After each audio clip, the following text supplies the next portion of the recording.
Hola a todos, soy Sor Petra, soy hija de la Caridad y soy amiga de Sor Sara. Ahora mismo estoy con otras hermanas en la frontera eslovaco-ucraniana ayudando aquí a la gente ucraniana que está huyendo de su país por la razón de la guerra, como lo sabéis todos. Ayudamos aquí a repartir alimentos, ropa, medicamentos, lo que necesiten y claro, lo que piden. Ayudamos en la zona de la frontera por las que pasan sobre todo las madres con los hijos, pero sin sus maridos, porque ellos deben quedarse en Ucrania para luchar.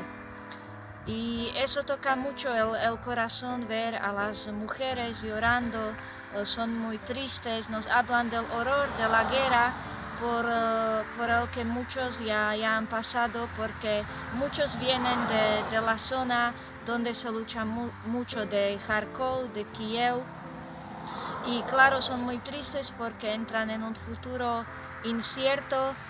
Muchas no saben dónde van a vivir, y por eso toda la familia vincesiana se ha unido para ayudarles, y también les buscamos algún alojamiento. Y por ahora, como la gente eslovaca también siente mucha solidaridad con esa gente, tenemos de todo en cuanto a lo material, y por eso la ayuda más eficaz, además de la oración diaria del Santo Rosario, claro, es enviar el dinero a la cuenta de las hermanas, y luego nosotras vamos a comprarles a la gente lo que vemos que necesitan. Pues gracias por sus oraciones y por la ayuda. Adiós.